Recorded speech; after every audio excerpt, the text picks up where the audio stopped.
Welcome dear student, राज classes YouTube channel में आपका बहुत बहुत स्वागत है। तो इस वीडियो में हम बात करेंगे बिहार बोर्ड क्लास 10th वाले जो विद्यार्थी हैं उन्हीं के लिए बात करेंगे। इसमें मैथ का जो गणित का चैप्टर 2 है बहुपद, जिसको इंग्लिश में हम लोग पॉलिनोमियल्स कहते हैं।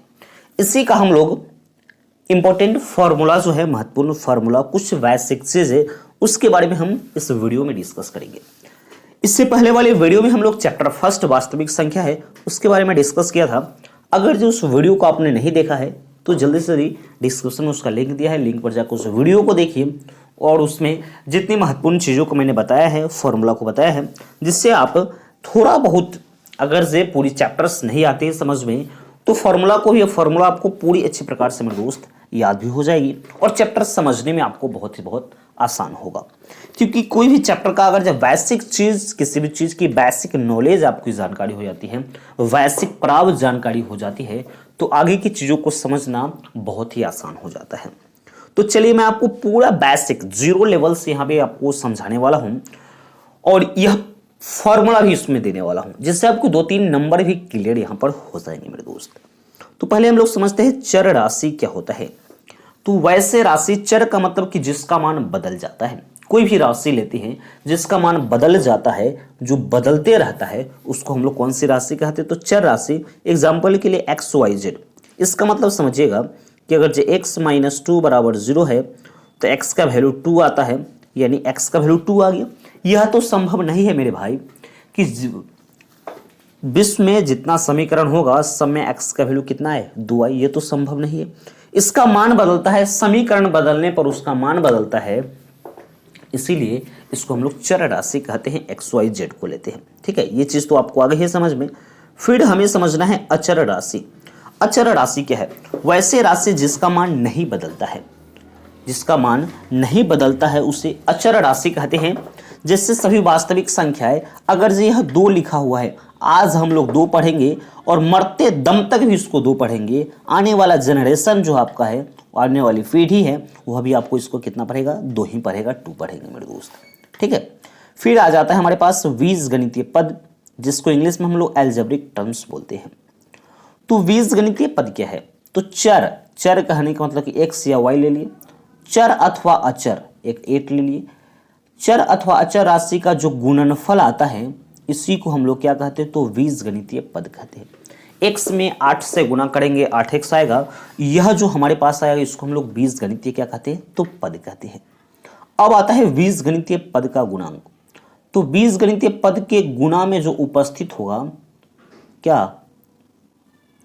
अचर राशि को, यानी बीजगणितीय पद के जो गुणा में उपस्थित, यह बीजगणितीय पद है। इसके गुणा में उपस्थित जो अचर राशि है, इसमें संख्या जो है वही इसका क्या हो जाएगा? बीजगणितीय पद का गुणांक हो जाएगा मेरे दोस्त।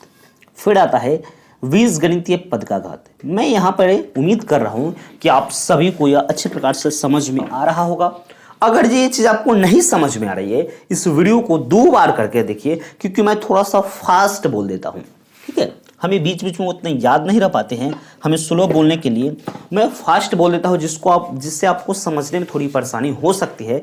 इस वीडियो को 2-3 बार करके आप जरूर देखेंगे मेरे दोस्त, जिससे आपको पूरी अच्छी प्रकार से समझ में आ जाएगा और आप इस चीज़ को लिख लेंगे, क्योंकि आप नए नए अभी क्लास 10th में जाने वाले होंगे या चले गए होंगे, ठीक है मेरे दोस्त। तो आपने क्लास 10th की प्रिपरेशन को शुरू कर दिया होगा 2024 की बोर्ड एग्जाम के लिए। तो शुरू से ही चैप्टर वाइज अगर आप फॉर्मूला लिख लेते हैं, बेसिक चीज़ें लिख लेते हैं, तो आपको चैप्टर बनाने में बहुत आसान होती है, बहुत सहूलियत मिलती है। जो आपको चैप्टर की क्वेश्चन भी समझ में आती है, फॉर्मूला याद रहेगा, उसकी बेसिक चीज़ याद रहेगी, तभी ना आपको चैप्टर समझ में आएगा मेरे भाई, ठीक है। अब बीजगणितीय पद का घात है। तो बीजगणितीय पद का घात क्या है? तो बीजगणितीय पद के गुणा में उपस्थित चर अथवा चर राशि के जो घात का योगफल है, जो एक्स वाई लिखा है, इसके पावर को जोड़ेंगे, एक्स के पावर 1, वाई के पावर 1, दोनों का पावर कितना हो गया? 2 हो गया, तो ये है उसका घात हो गया। फिर यहाँ पर आता है बहुपद, जिसको हम लोग इंग्लिश में पॉलिनोमियल कहते हैं। बहुपद क्या है? तो जब बीजगणितीय पदों को उसके बढ़ते अथवा घटते, बढ़ते कहने का मतलब कि प्लस, यानी बढ़ते या घटते, धन या ऋण चिन्ह द्वारा, प्लस या माइनस चिन्ह द्वारा उसको लिख देते हैं, जोड़ देते हैं, उसको हम लोग क्या कहते हैं? तो बहुपद कहते हैं। जैसे कि यहाँ पे उसका एग्जाम्पल आपको दिया गया है यहाँ पे, ठीक है। इस चीज को आप लोग नोट डाउन कर लीजिए। फिर मेन यहाँ पर टॉपिक आता है, इससे आपकी ऑब्जेक्टिव 2-3 ऑब्जेक्टिव क्लियर हो जाती है। बहुपद होने का शर्त क्या होता है? बहुपद होने का शर्त कि बहुपद का घात ऋणात्मक नहीं होनी चाहिए। बहुपद की जो घात होती है 4x के पावर -2 इस रूप में नहीं होनी चाहिए। फिर बहुपद का घात भिन्न संख्या यानी परिमेय संख्या p बटा q के रूप में उसकी पावर को नहीं होना चाहिए। फिर अगला एक और एक्स्ट्रा पॉइंट मैं आपको यहाँ पे ऐड कर रहा हूँ, जो सेकेंड नंबर पॉइंट से रिलेटेड वही चीज़ है ये, यानी क्या है, बहुपद में उपस्थित चर राशि को वर्गमूल चिन्ह के अंदर, जैसे कि चर राशि x हो गया, y हो गया, अगर ये सब वर्गमूल चिन्ह में रहता है तो वह बहुपद में नहीं होगा, इसको वर्गमूल चिन्ह के अंदर नहीं होनी चाहिए। फिर यहाँ पे मेरे दोस्त आता है बहुपद का घात। क्या होता है? पावर ऑफ पॉलिनोमियल, बहुपद का घात।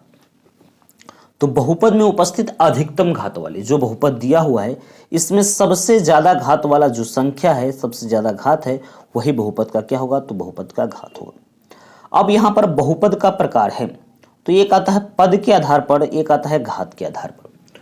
तो दोनों का 4 प्रकार होता है। पद के आधार पर भी 4 होते हैं और घात के आधार पर भी 4 होते हैं। पद के आधार पर एक पदी बहुपद, द्विपदी बहुपद, त्रिपदी बहुपद, शून्यपदी बहुपद। फिर घात के आधार पर अगर जो हमें समझना होगा, एक घातीय बहुपद, द्विघातीय बहुपद, त्रिघातीय बहुपद और चतुर्थ घातीय बहुपद। तो हम लोग पद के आधार से बहुपद को समझने का प्रयास करेंगे। एक पदी बहुपद क्या है? वो ऐसे बहुपद जिसमें पदों की संख्या केवल एक होगा, उसको हम लोग कौन सी बहुपद कहते हैं? उससे हम लोग एक पदी बहुपद कहते हैं। ठीक है। फिर आता है द्विपदी बहुपद, यानी वैसे बहुपद जिसमें पदों की संख्या 2 होगा, उसको द्विपदी। और पद वाला में हमें घात से कोई मतलब नहीं है, घात कितना भी लिख सकते, उससे कोई दिक्कत नहीं है। फिर है इसके बाद है त्रिपदी बहुपद। तो वैसे बहुपद जिसमें पदों की संख्या 3 होगा, उसको त्रिपदी बहुपद कहते हैं, घात से इसमें कोई मतलब नहीं है। शून्यपदी वही वैसे बहुपद जिसके गुणा में शून्य उपस्थित होगा, ये जो आपको एग्जाम्पल लिखा गया है, इसको हम लोग शून्यपदी बहुपद कहते हैं। फिर यहाँ पर आ जाता है कि घात के आधार पर जो बहुपद है वह 4 प्रकार के होते हैं। यानी घात है, घात के आधार पर बहुपद कितने प्रकार के? तो 4 प्रकार के। पहला आता है एक घातीय बहुपद। एक घातीय बहुपद क्या है? वैसे बहुपद जिसका घात केवल 1 होगा। अब हमें घात लेना है, घात वाले में हमें पद से कोई मतलब नहीं है, सिर्फ घात से मतलब है, इसको हम लोग एक घातीय बहुपद कहते हैं, यानी पावर से मतलब है। फिर द्विघातीय बहुपद वैसे बहुपद जिसका पावर 2 हो, जिसका घात 2 हो, उसको कौन सा बहुपद कहते हैं? उसको द्विघातीय बहुपद कहते हैं। जो मैं आपको ऐसे ही शॉर्टली में आपको समझा दे रहा हूँ, आप इसको आराम से नोट डाउन करके याद कर लीजिएगा मेरे भाई, जो आपके लिए महत्वपूर्ण है ये चीज़।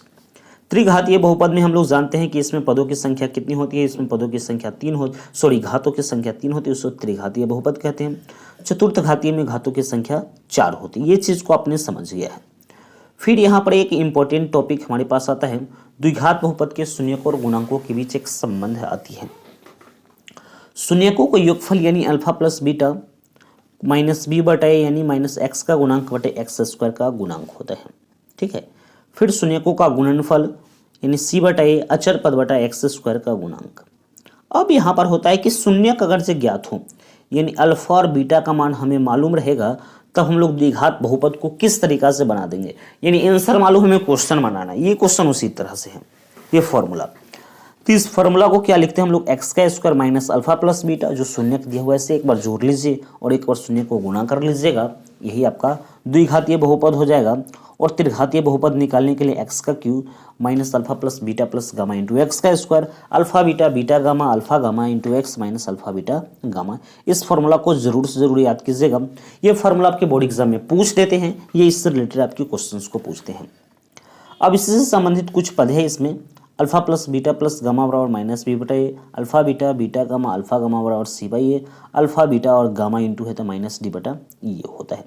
यहाँ तक जो आपकी है चैप्टर 2 की, चैप्टर जो 2 है इसकी पूरी बेसिक चीज़ें, इसकी फॉर्मूला मैं आपको यहाँ पे समझा दिया हूँ।